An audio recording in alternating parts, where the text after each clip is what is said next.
إذن بسم الله الرحمن الرحيم. مرحبا بكم في الفيديو 102 المتعلق بدروس السنة الأولى بكالوريا مادة اللغة الفرنسية. نقدم من خلاله اليوم بعض الأسئلة المتكررة في مجموعة من الامتحانات الجهوية، وهي أسئلة متعلقة بلا boîte à merveille. Alors, je vous propose quelques questions et bien sûr avec leurs réponses pour avoir une idée sur les examens régionaux en langue française, première année, bac. Alors, la première liste de questions concerne des questions qui ne demandent pas une lecture détaillée, mais ce sont des informations qu'on peut dégager du paratexte. هي أسئلة متعلقة بقراءة ما يسمى بالعتبات، يعني الغلاف ومقدمة وعناوين الفصول إلى غير ذلك. La première question: quel est le titre de l'œuvre? De quel genre littéraire s'agit-il? À quel courant appartient-elle? Alors, avec la couleur jaune, on a signalé le titre, le genre, le courant.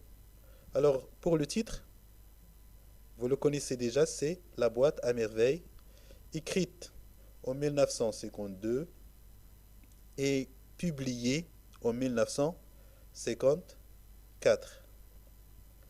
إذن لا بواط à merveille كتبت في سنة 1952 وتم إصدارها في سنة 1954. La deuxième question, on cherche le genre littéraire, الجنس الأدبي. C'est un roman autobiographique, هو رواية أو هو سيرة ذاتية. Pour mieux expliquer, on peut dire c'est un récit à la première personne où le narrateur personnage distinct de l'auteur. إذن هذه فقط إضافة للشرح، ويمكن أن نتوقف هنا ونقول c'est un roman autobiographique. La troisième question: à quel courant littéraire? Bien sûr, on a déjà dit la littérature maghrébine de l'expression française. La deuxième liste de questions, la question numéro 4: qui en est l'auteur? من هو الكاتب? Avec quel registre de langue écrit-il? بأي مستوى لغوي يكتب هذا الكاتب? Le registre de langue en français ou bien dans les langues en général, on a 3 niveaux de langue. عندنا ثلاثة مستويات لغوية. المستوى الأول c'est le niveau de langue soutenu, puis le niveau de langue standard ou bien courant, et le troisième niveau c'est le niveau de langue familier. إذن عندنا مستوى لغوي راق، مستوى لغوي متوسط، ومستوى دارج أو عامي. La sixième question: identifie le narrateur. Le narrateur أو ما يعرف بالراوي. Identifie من هو أو ما هو هذا الراوي. Numéro 7: quel est son âge? On cherche son âge. Et la dernière question: quel sentiment éprouve-t-il? Alors l'auteur, le registre de langue, le narrateur, rawi, l'âge, ou sin, et aussi on cherche le sentiment أو الإحساس أو الشعور الذي يقدمه هذا الراوي. إذن أسئلة أجوبتها كالتالي. Pour l'auteur, Ahmed Sfrioui, on peut ajouter la date de naissance 1915 et la date du décès 2004. Numéro 5, le registre c'est un registre de langue courant ou bien standard.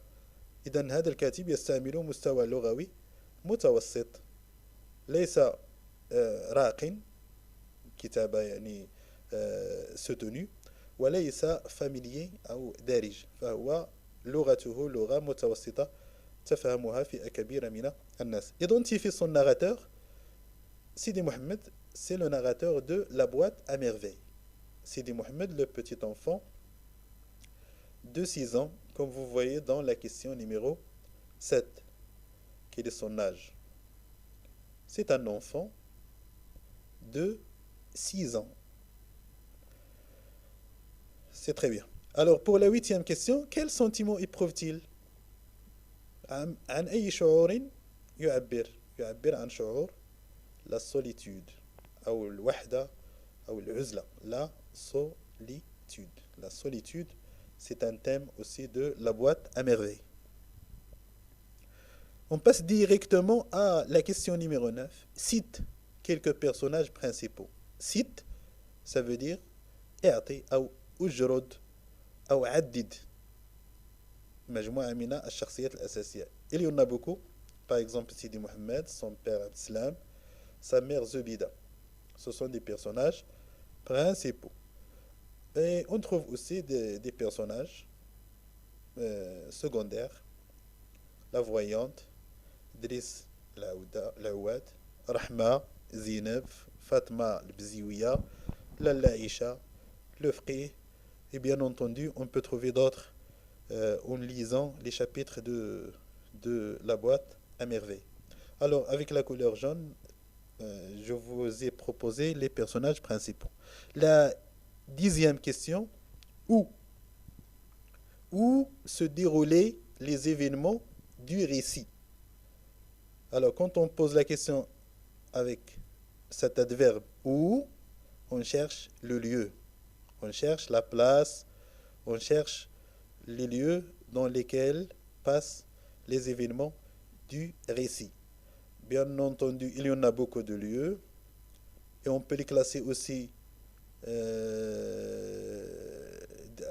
on peut classer selon des lieux principaux et des lieux secondaires. On trouve Dar Chouafa, le Msid, le bain, la maison de la Laïcha, la Qisariya, les ruelles, la chambre, le souk des bijoutiers, le mausolée, la maison du Fqih, Sidi al-Rafi, et aussi la Médina.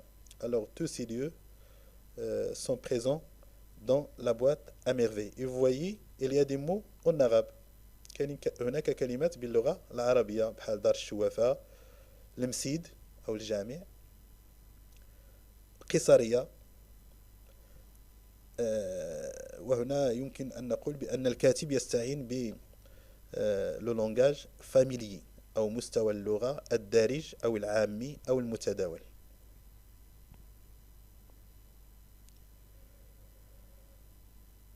C'est très bien. Alors, la question numéro 11. Quels sont les grands thèmes de l'œuvre? Un thème, le thème, الموضوع. ما هي الموضوع؟ ما هو الموضوع أو ما هي القضايا التي عالجتها la boîte à merveille? Il y en a beaucoup. Il y en a beaucoup. La famille, la solitude, la superstition, الخرافة, la magie, السحر. ويمكن أن نكتشف أيضا مجموعة أخرى من المواضيع. Il y a beaucoup de thèmes, bien sûr, qui ont de grands liens avec la culture marocaine. Numéro 12. Quel est l'événement perturbateur? ما هو الحدث الأول في هذه الرواية? L'élément perturbateur, on peut l'appeler aussi modificateur ou bien déclencheur. هنا نتحدث عن la ruine du père. La ruine du père ou bien إفلاس الأب qui a perdu son capital dans le souk. إذا هنا الأب فقد رأس ماله في السوق وبالتالي هذا الحدث سيؤثر على المسار أو مسار القصة كلها. La 13e question. Quel en est le dénouement? Le dénouement أو الحل أو الحدث النهائي التي اختتمت به هذه الرواية. Alors on peut parler du retour du père et la réouverture de la boîte. عودة الأب وفتح العلبة من جديد. Alors la question numéro 14, c'est la dernière question que je vous propose. Que signifie la boîte pour le narrateur? هذه العلبة عماذا تعبر بالنسبة إلى الراوي؟ هل هي علبة يعني المقصود منها العلبة التي نعرف أم أن لها معان أخرى؟ إذا هنا نتحدث عن معنى آخر qui s'appelle le sens connoté. Le sens connoté كما تعرفون فهو معنى مجازي آخر ضد المعنى الحقيقي. Alors pour la boîte, il signifie le refuge, الملجأ. La boîte lui permet de s'évader du monde réel. تسمح له بالهروب من الواقع. وبالتالي grâce à la boîte il se sentira moins seul et moins triste. عندما يكون بقرب هذه العلبة لا يحس بالعزلة ولا يحس بالحزن الشديد. وبالتالي هنا العلبة عبارة عن ملجأ يلجأ إليه الراوي. إذا هذه مجموعة من الأسئلة حاولوا إعادتها وإعادة الإجابة لأنها أسئلة تتكرر في الامتحانات وتتكرر أيضا في عدة مواضيع ولا لا تحتاج الإجابة عنها القراءة المفصلة للرواية، ولكن كما قلنا فهي إجابات نستشفها ونستخرجها من دراسة الغلاف ودراسة الفقرات الأولى والتعرف على المعلومات العامة داخل هذه الرواية. أشكر كل التلاميذ الذين يتابعون هذه الدروس والذين انخرطوا يعني في القناة وأخبروا بها أصدقائهم، وهدفنا دائما هو النجاح إلى الأمام. حاولوا دائما يعني الاستفادة أكثر من هذه الدروس عن طريق التمارين وعن طريق التطبيقات. إلى فيديو آخر أقول لكم السلام عليكم ورحمة الله تعالى وبركاته. Preview.